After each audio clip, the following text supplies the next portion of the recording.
نعم. أعوذ بالله من الشيطان الرجيم. بسم الله الرحمن الرحيم. السلام عليكم ورحمة الله وبركاته. Ngayong gabi ng Tuesday, tayo ay binigyan ni Allah ng pagkakataon upang magnilay, matuto at muling mapalapit sa Kanya. Sa katahimikan ng gabi, naway ang bawat salita ay maging paalala ng habag at gabay ni Allah sa ating buhay. At malugod po naming tinatanggap ang lahat ng nanonood at nakikinig diyan sa may Facebook Live at pati na rin po dito sa may Google Meet at especially sa ating tagapagsalita na si Sheikh Jassim Makabando. At hindi na po natin papatagalin ang gabing ito. Ang oras ay atin na pong ibinibigay sa kanya. Ya Sheikh, falyatafaddal mashkuran ma'jura.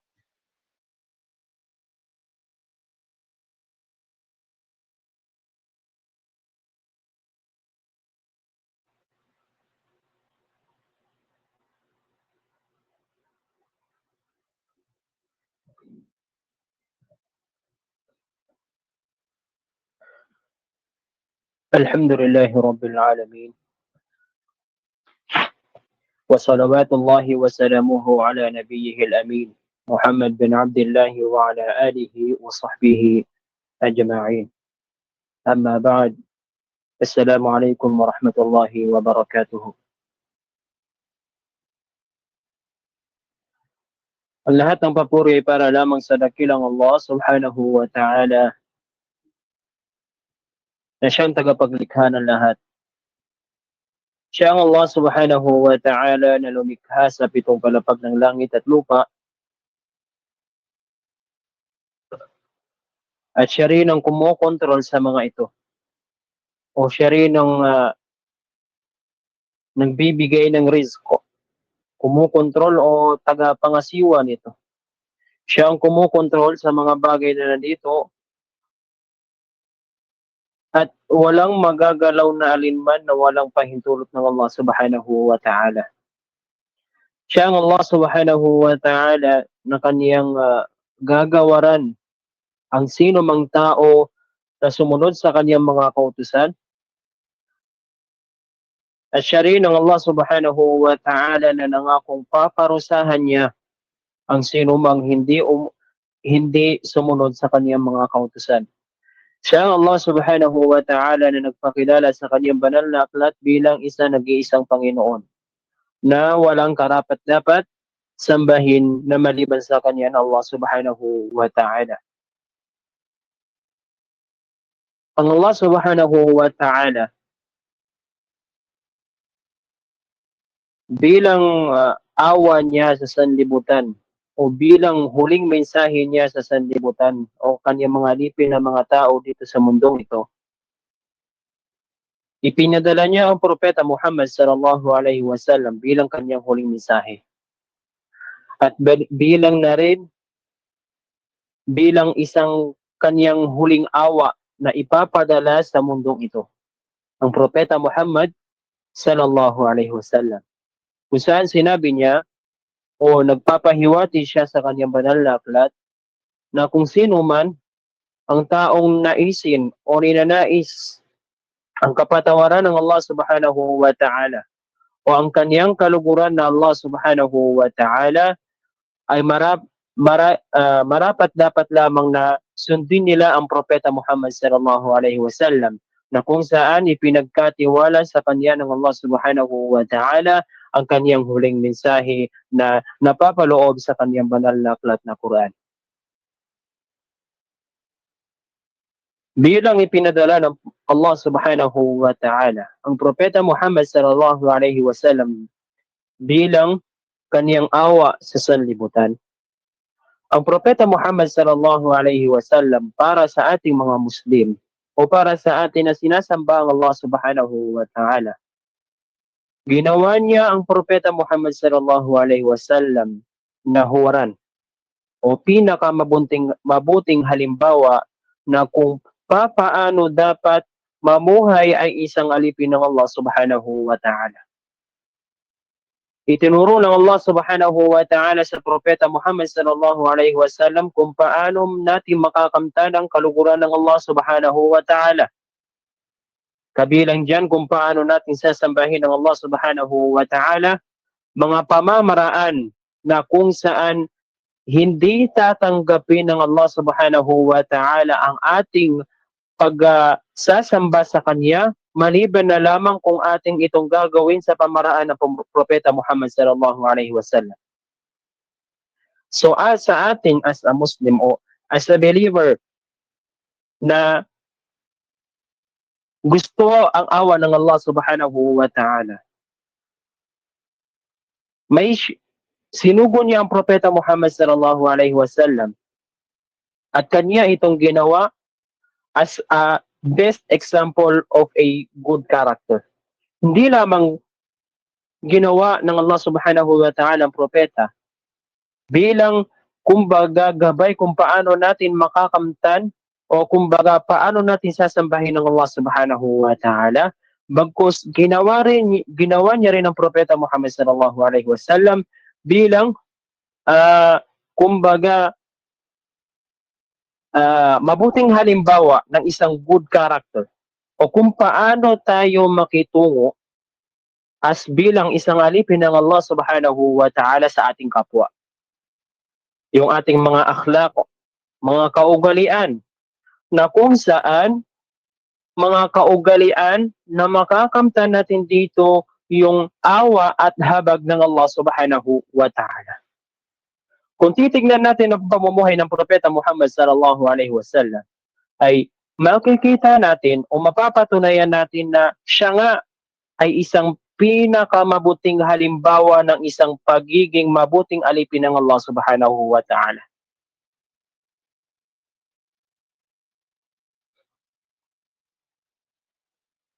Kagaya nga na sinabi ng Allah subhanahu wa ta'ala, laqad kana lakum fi rasulillahi uswatun hasanah liman kana yarju Allah wal yawmal akhir wa dhakara Allah katsira.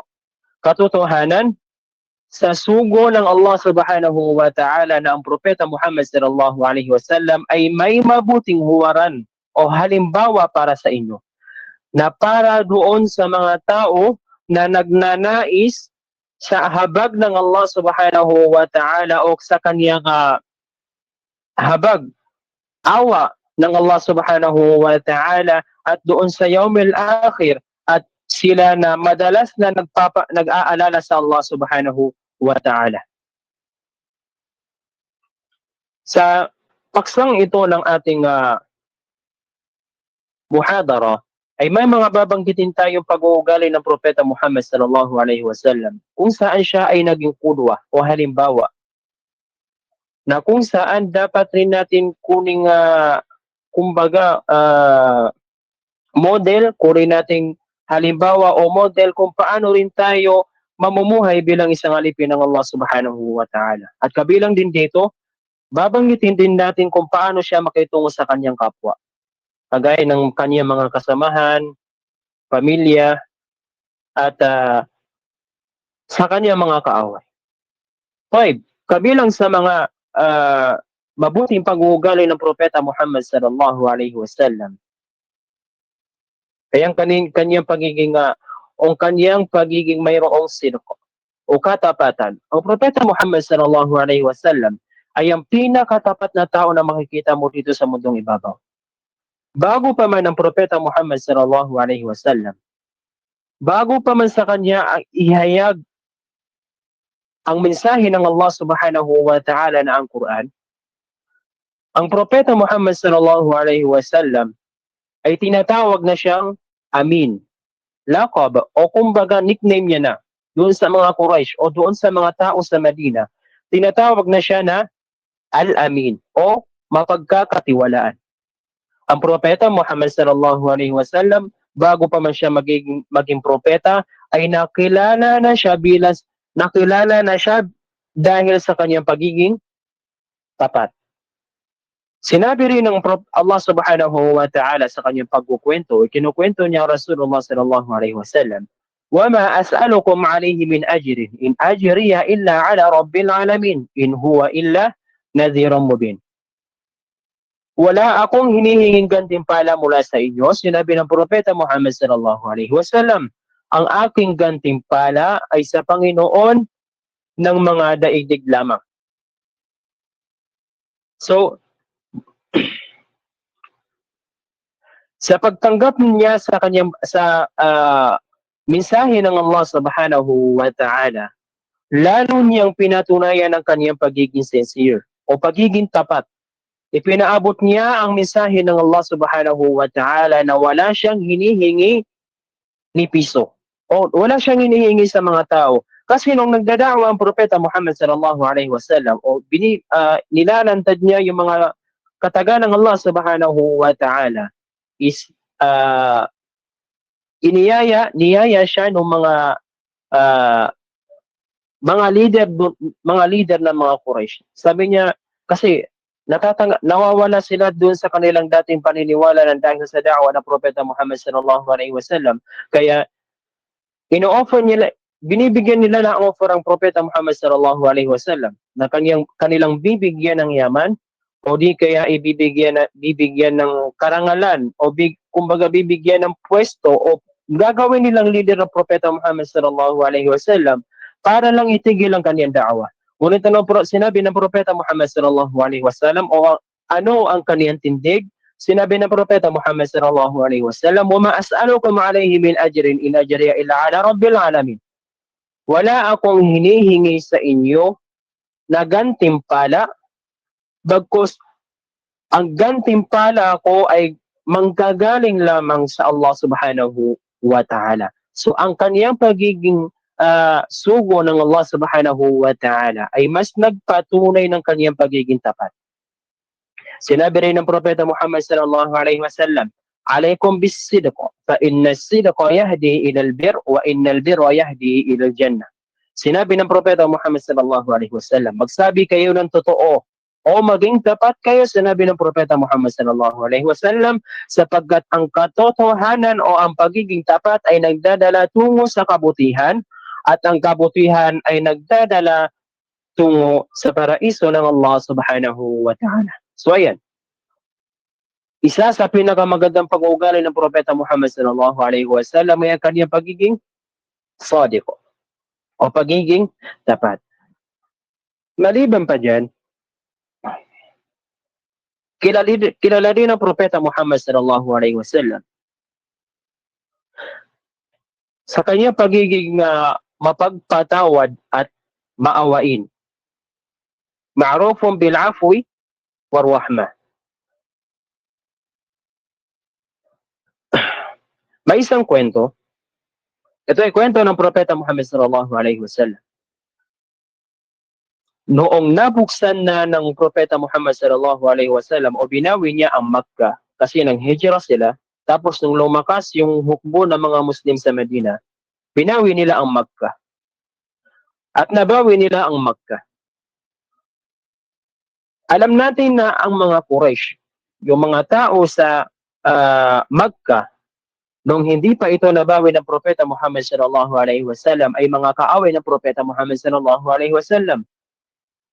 Kung titignan natin yung mga kwento, parating nagpapadala ang mga Quraysh na mga kasundaluhan upang sugpuin ang puwersa ng Islam o upang ibagsak ang da'wa ng propeta Muhammad sallallahu alaihi wasallam sa Medina.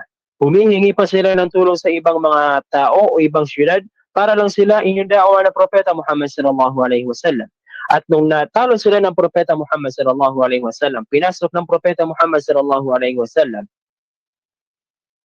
ang Makkah na kung saan naroon yung mga leader ng mga taong nagpapadala ng kasundaluhan sa propeta Muhammad sallallahu alaihi wasallam upang patayin ang kanyang da'wa.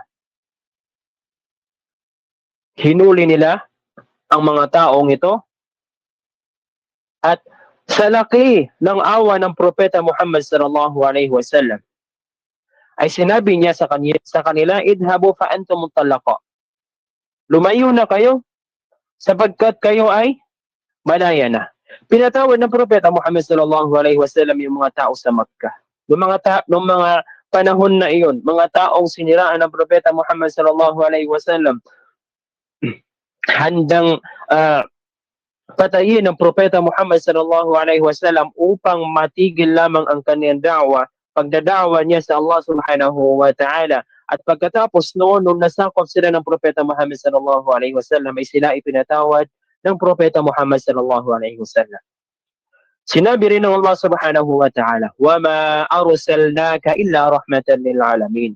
At hindi ka namin sinugo kundi bilang awa para sa lahat ng likha. Ito ay nagpapatunay na ang Propeta Muhammad sallallahu alaihi wasallam nga ay awa na galing sa Allah subhanahu wa ta'ala.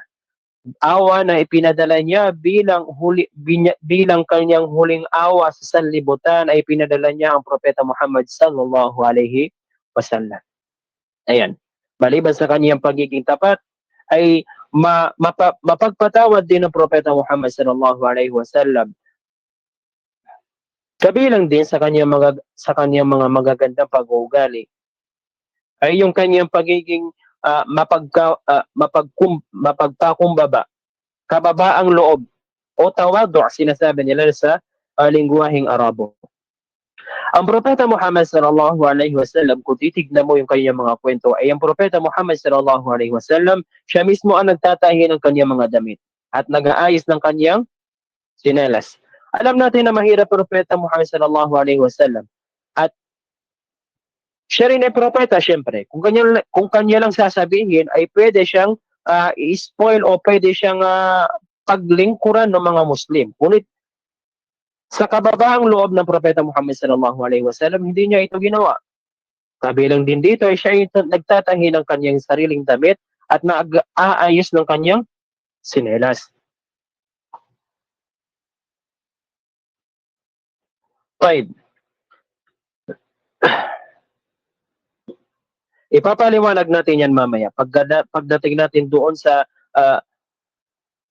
pagpapaliwanag natin kung paano makito ang Propeta Muhammad sallallahu alaihi wasallam sa kanyang mga kasamahan. 5. Isa pa sa kanyang magandang pag-uugali ng Propeta Muhammad sallallahu alaihi wasallam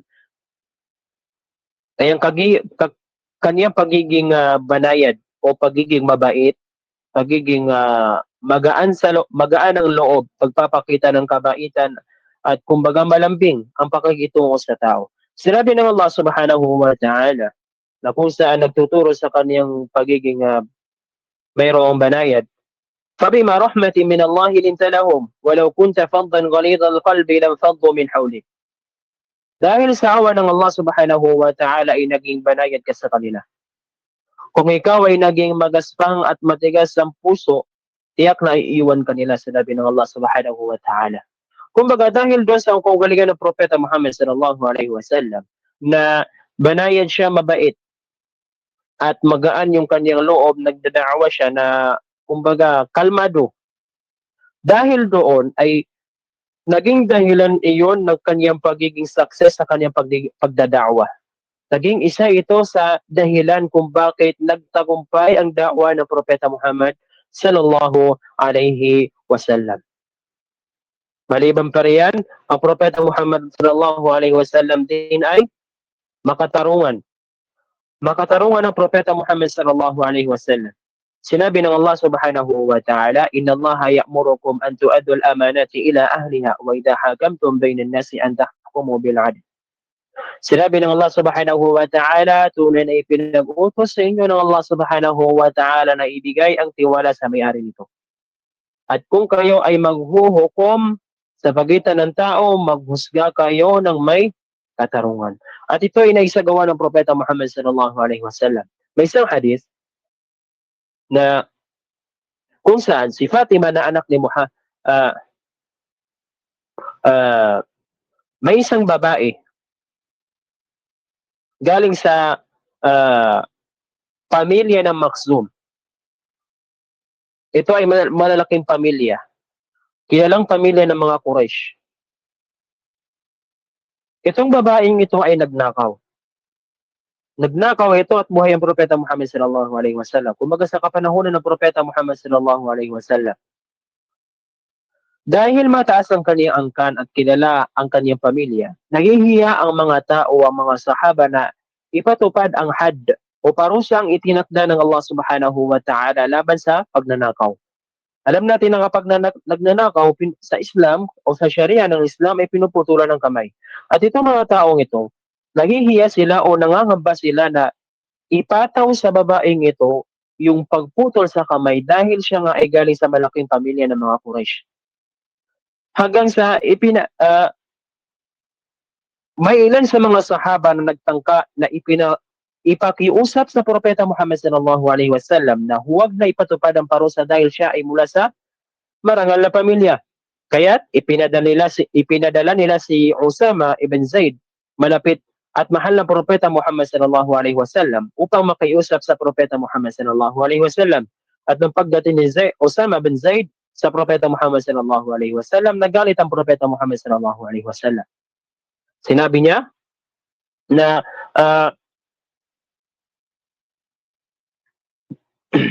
nasira ang mga tao, kumbaga kinuwento ng Propeta Muhammad sallallahu alaihi wasallam na nasira ang mga tao bago pa kayo dahil kapag ang marangal na tao ang nagnanakaw ay hindi nila pinaparusahan. Ngunit kapag ang mahirap ang nagnanakaw, agad nilang pinaruhusahan. Nagbigay ng sabi ng Propeta Muhammad sallallahu alaihi wasallam na isa sa mga dahilan kung bakit hindi nagtagumpay yung da'wa ng mga nauna sa atin ay dahil kapag ang marangal na tao o ang taong may mataas na antas sa lipunan ang naggawa ng kasalanan ay hindi ito pinapatawan ng parusa. At kapag naman nagnanakaw ay yung mga mahihirap ay doon lamang na ibababa yung hukom na ibinaba ng Allah subhanahu wa ta'ala. At nagalit ang Propeta Muhammad sallallahu alaihi wasallam.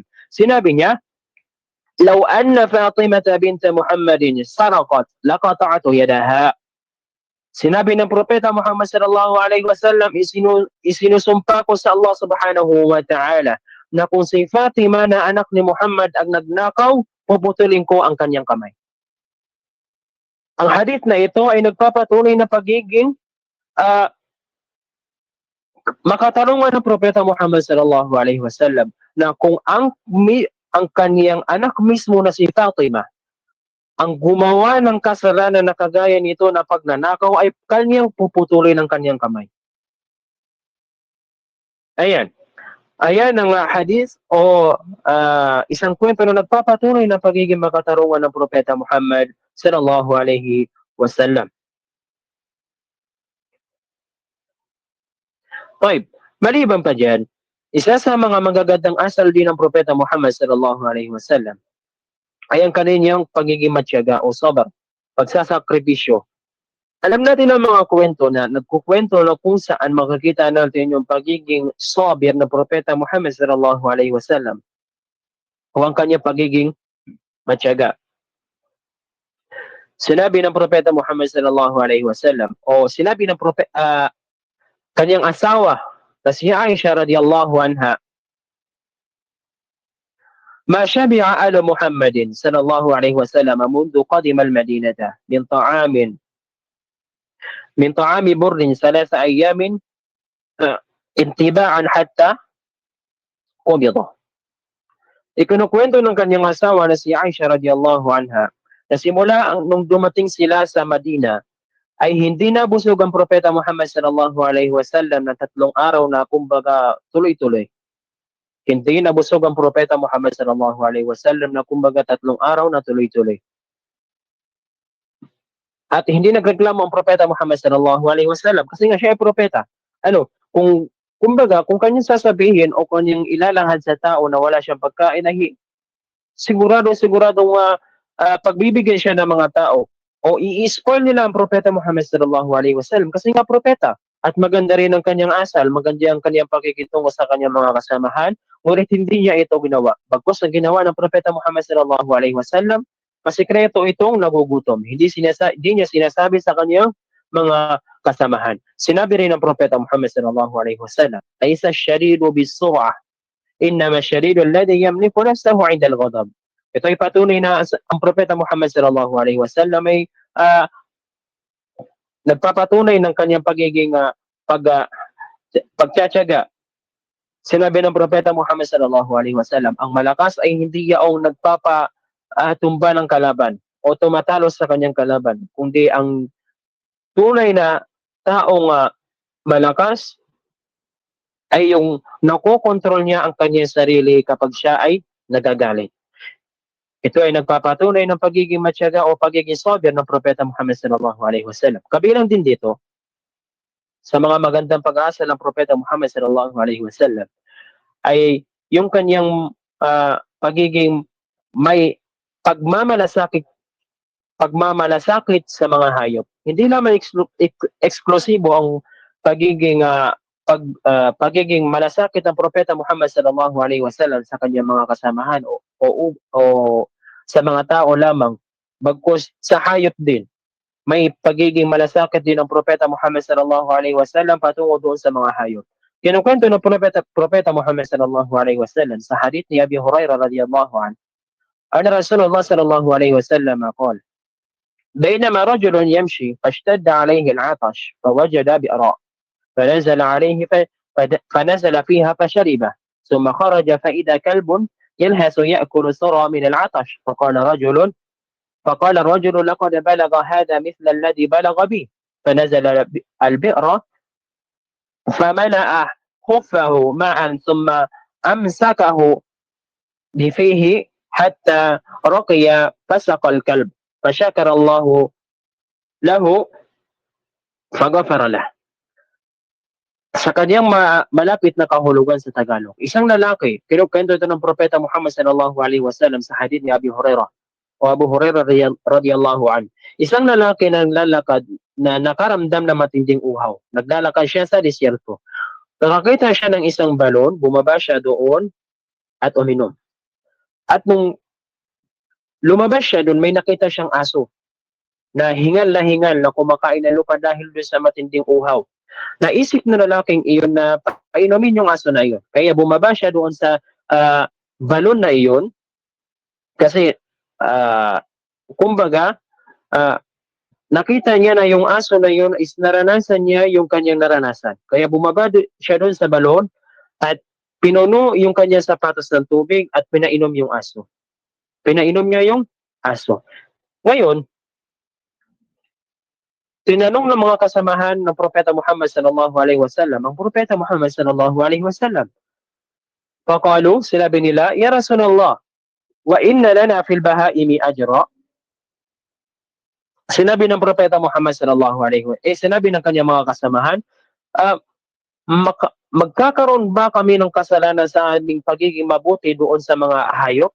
Sinabi ng Propeta Muhammad sallallahu alaihi wasallam, bawat buhay o bawat nilalang na binibigyan mo ng kabutihan ay may gantimpala kang makukuha. Ang kwentong ito ay nagpapatunay ng pagiging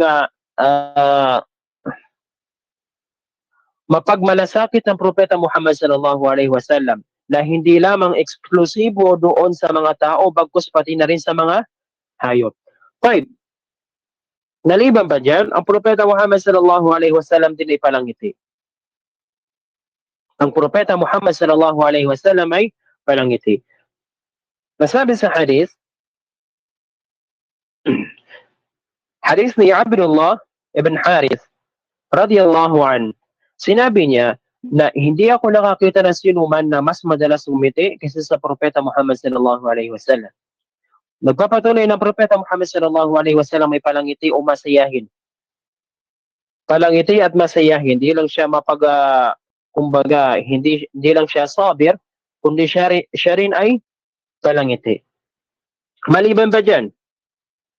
Ngayon, banggitin naman natin para mas maintindihan natin, magbanggit tayo ng mga halimbawa kung paano makitungo ang Propeta Muhammad sallallahu alaihi wasallam sa kanyang mga kasamahan. Kagaya ng kanyang pamilya, kanyang mga kasamahan o mga sahaba ridwanullahi alaihim, sa mga bata at sa kanyang mga kaaway at doon sa kanyang mga khadim. Okay. Unahin natin kung paano makitungo ang Propeta Muhammad sallallahu alaihi wasallam sa kanyang pamilya.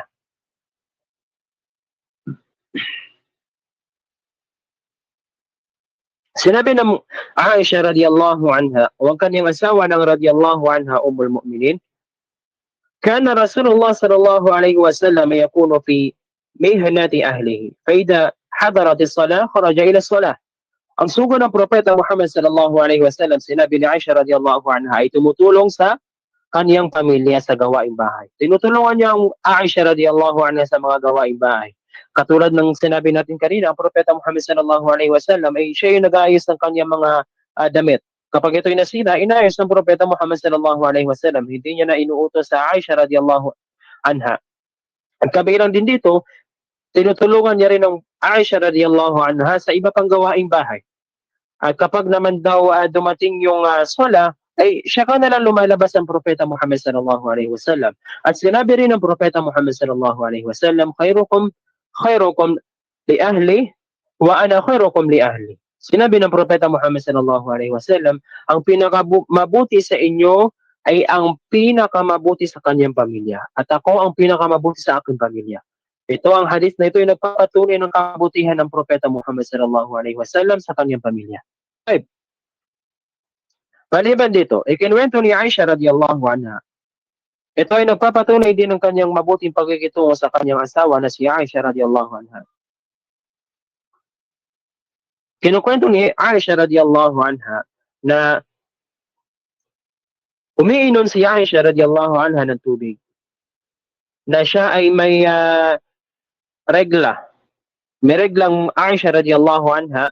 Pagkatapos ay kuntu ashrabu wa ana haidun thumma أناوله النبي صلى الله عليه وسلم فيضع فمه على موضع فيه فيشرب وأتعرق العرق فأناوله فيضع فاه على موضع فيه. Kinakwento ng Aisha radhiyallahu anha na noong uminom Aisha radhiyallahu anha sa isang baso o sa isang lalagyan, inabot niya ito sa Aisha radhiyallahu anha. Inabot niya ito sa Rasulullah sallallahu alaihi wasallam. Pinapainom niya Rasulullah sallallahu alaihi wasallam. At ang ginawa ng Rasulullah sallallahu alaihi wasallam o ang kanyang ginagawa, parati niya itong ginagawa, is umiinom ang Rasulullah sallallahu alaihi wasallam doon sa baso kung saan uminom ang Aisha radhiyallahu anha. Kumbaga, doon sa parte na kung saan naidikit yung lips ng Aisha radhiyallahu anha ay doon din umiinom ang Rasulullah sallallahu alaihi wasallam. At kapag naman daw kumakain ang Aisha radhiyallahu anha ng karne, tapos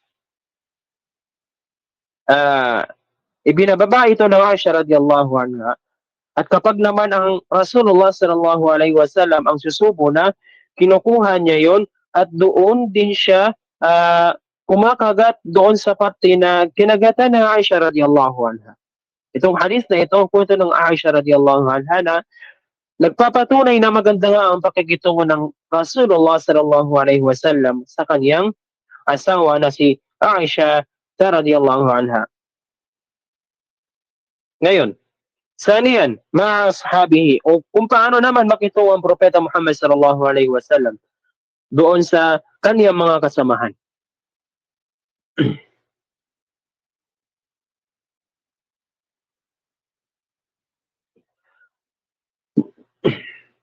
Sa isang hadith na da'if ni Al-Bayhaqi, kinukwento niya na ang Propeta Muhammad sallallahu alaihi wasallam kapag naglalakbay siya kasama ang kaniyang mga kasamahan. Kapag naglalakbay ang Propeta Muhammad sallallahu alaihi wasallam kasama ang mga sahaba, o isang araw nung sila ay naglalakbay, dumating na sila doon sa part na huminto sila. Tapos, naisip nila na gumawa ng pagkain o magluto. Qala ahadun, alayya dhabh. O nag-volunteer yung isa na siya na yung magkakatay ng hayop.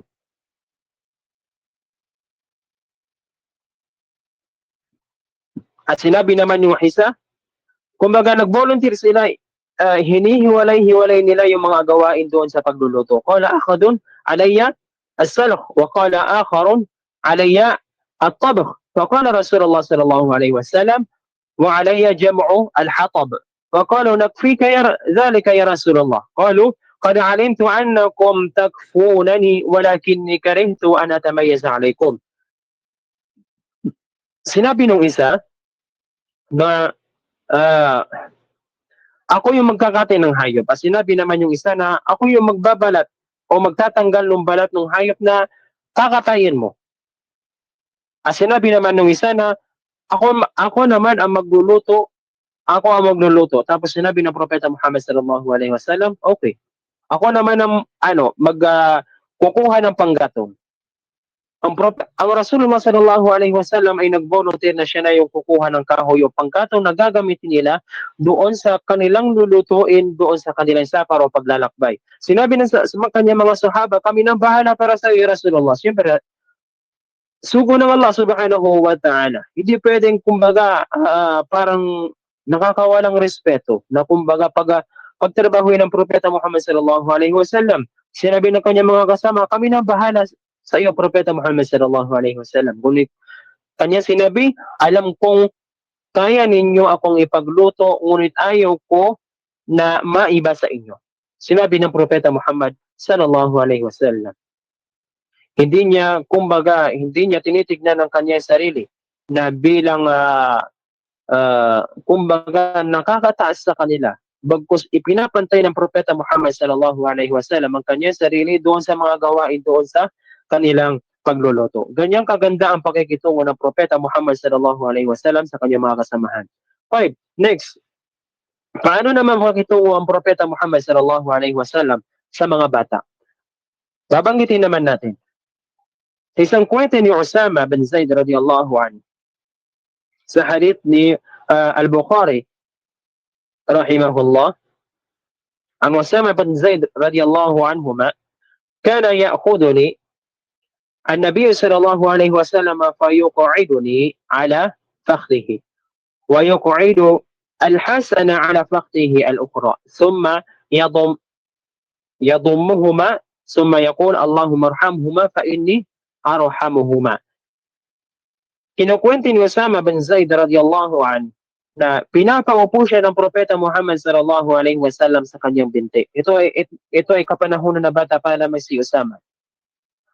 Pinapaupo siya ng Propeta Muhammad sallallahu alaihi wasallam sa kanyang hita at doon naman si Hasan, ang kanyang apo ng Propeta Muhammad sallallahu alaihi wasallam doon sa kanyang kabilang hita. Ang kanyang sinasabi, O Allah, kaawaan mo sila sapagkat ako'y naawa sa kanila. So ito ay nagpapatunay na maganda ang pakikitungo ng Propeta Muhammad sallallahu alaihi wasallam sa mga bata. Sinabi rin ng Propeta Muhammad sallallahu alaihi wasallam nung nalaman na si Al-Aqra bin Jabis ay kumbaga hindi niya hinahalikan yung kanyang mga anak o hindi siya humahalik sa mga bata. Ano ang sinabi ng Propeta Muhammad sallallahu alaihi wasallam? Man la yarham, la yurham. Ang hindi marunong maawa ay hindi kaaawaan. Sinabi ng Propeta Muhammad sallallahu alaihi wasallam dahil lamang sa nakita niya na hindi umahalik sa bata si Aqra bin Jabis radiyallahu an, ay sinabi niya na ang hindi marunong maawa ay hindi kaaawaan. Ngayon, banggitin naman natin kung paano makitong ang Propeta Muhammad sallallahu alaihi wasallam sa khadim o kumbaga utusan. Yaqulu Anas, si Anas radiyallahu anhu, nung bata pa lamang siya o simula nung bata pa lamang siya ay ang kanyang pamilya mula sa Banu Najjar sa Medina ay nag-alok sa Propeta Muhammad sallallahu alaihi wasallam. Inialok nila si Anas radiyallahu anhu na bilang kumbaga utusan ng Propeta Muhammad sallallahu alaihi wasallam o upang paglingkuran ng Propeta Muhammad sallallahu alaihi wasallam. Siya ay naglilinis, nag-aalaga ng kasama sa pang-araw-araw na gawain ng Propeta Muhammad sallallahu alaihi wasallam. Sinabi ni Anas radiyallahu anha, خدمت النبي صلى الله عليه وسلم 10 سنين فما لي قال لي أف قط فما قال لشيء فعلته لما فعلت كذا ولا لشيء لم أفعله ألا فعلت كذا. Sinabi ni Anas radiyallahu an, naglilingkod ako sa Propeta Muhammad sallallahu alaihi wasallam na 10 taon. Pinaglingkuran ko ang Propeta Muhammad sallallahu alaihi wasallam ng 10 taon at hindi niya kailanman sinabi sa akin na bakit mo ito ginawa o bakit hindi mo yun ginawa. O kumbaga, ang Anas radiyallahu anha ay kilala na siya na Propeta Muhammad sallallahu alaihi wasallam na kumbaga siya yung nag-aasikaso sa Propeta Muhammad sallallahu alaihi wasallam.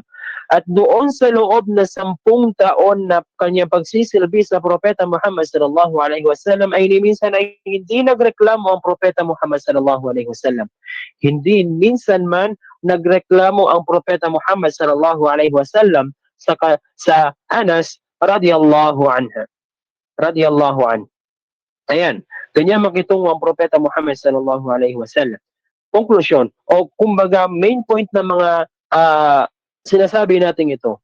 Ang pinaka main point nito is ang Propeta Muhammad sallallahu alaihi wasallam ang makikita natin pinakamabuting tao. Kumbaga, kung titignan natin, ang Propeta Muhammad sallallahu alaihi wasallam ay isang naglalakad na Quran. Kung ano ang iniutos ng Allah subhanahu wa ta'ala sa sangkatauhan ay makikita mo sa Propeta Muhammad sallallahu alaihi wasallam. Kung paano dapat makitungo sa Allah subhanahu wa ta'ala na tagapaglikha, kung paano dapat makitungo sa ibang tao, Muslim man yan, nananampalataya man yan o hindi, matanda man yan o bata, makikita natin kung paano natin makukuha ang habag ng Allah subhanahu wa ta'ala sa Propeta Muhammad sallallahu alaihi wasallam. Kung ano ang iniutos ng Allah subhanahu wa ta'ala mula sa mga mabubuting pag-uugali, pakikitungo sa magulang, pakikitungo sa mga kasamahan, pakikitungo sa mga kaaway, na kumbaga kaaawaan sila. Parehas yan kung nananampalataya man yan o hindi. Lahat yan ay makikita natin sa Propeta Muhammad sallallahu alaihi wasallam. Kaya natin sinasabi na ang Propeta Muhammad sallallahu alaihi wasallam ang pinakamagandang halimbawa na kung paano dapat mamuhay ang isang alipin ng Allah subhanahu wa ta'ala. Ang isang tao na naghahangad ng habag, awa, at kumbaga kaluguran ng Allah subhanahu wa ta'ala ay dapat siyang mamuhay na kung paano dapat namuhay ang Propeta Muhammad sallallahu alaihi wasallam. Kaya sa atin, as naghahangad ng kaluguran ng Allah subhanahu wa ta'ala at nais din natin na makuha yung mga gantimpala na ibinigay ng Allah subhanahu wa ta'ala o ibibigay niya sa mga taong sumusunod sa kanya o kanyang mga kinaaawaan, dapat lamang sa atin na sumunod tayo sa yapak ng Propeta Muhammad sallallahu alaihi wasallam. Mula sa kanyang mabuting pakikitungo sa kanyang kapwa, maging sa kanyang asawa, maging sa mga bata, maging sa mga matatanda, maging sa ating mga kaaway, na dapat din natin silang respeto, ay dapat natin yang kunin. Dapat nating sundin ang yapak ng Propeta Muhammad sallallahu alaihi wasallam. Wa aqulu qawli hadha wa astaghfirullah li wa lakum wa hadha wa sallallahu ala sayyidina Muhammad wa ala alihi wa sahbihi ajma'in. Assalamualaikum warahmatullahi wabarakatuh. وعليكم السلام ورحمة الله وبركاته. Subhanallah wa alhamdulillah. Isa na namang malalim at malawak na kaalaman ang naibahagi sa atin ng ating tagapagsalita na si Sheikh Jasim Makaban. At alam po naman natin na siya po ay hindi tumatanggap ng mga katanungan mula sa inyo. At kung maaari lamang po ay ating itong isulat sa papel at ating itong itanong sa ating susunod na muhadir bukas insyaallah. At bilang pagtatapos ng ating muhadara, ya Sheikh, ay kami po ay nagpapasalamat sa inyo sa kaalaman ng naibahagi nyo sa amin at nagpapasalamat din po kami sa mga nakibahagi ngayong gabi. At bilang pagtatapos, Sheikh, ay nais po naming hilingin sa inyo na mag-iwan ng panghuling salita at pangunahan po kami sa Kafaratul Majlis.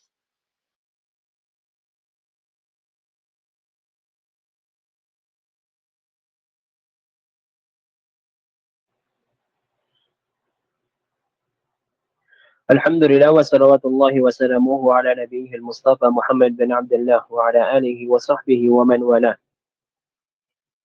أما بعد, Assalamu alaikum warahmatullahi wabarakatuh. Ang Propeta Muhammad sallallahu alaihi wasallam ay hindi lamang tagapagturo ng relihiyon. Siya ay buong halimbawa ng mabuting asal at pagkatao. Sa bawat kilos, salita, at sa pakikitungo niya sa pamilya, kaibigan, kapitbahay, bata, hayop, at kahit kaaway. Makikita natin ang kabutihan, kababaang loob, habag, at katarungan. Ang Allah subhanahu wa ta'ala ay nagsabi, "Laqad kana lakum fi rasulillahi uswatun hasan." Katotohanan na sa sugo ay mabuting huwaran o halimbawa para sa inyo na naghahangad ng awa ng Allah subhanahu wa ta'ala. سبحانك اللهم وبحمدك ونشهد أن لا إله إلا أنت ونستغفرك ونتوب إليك.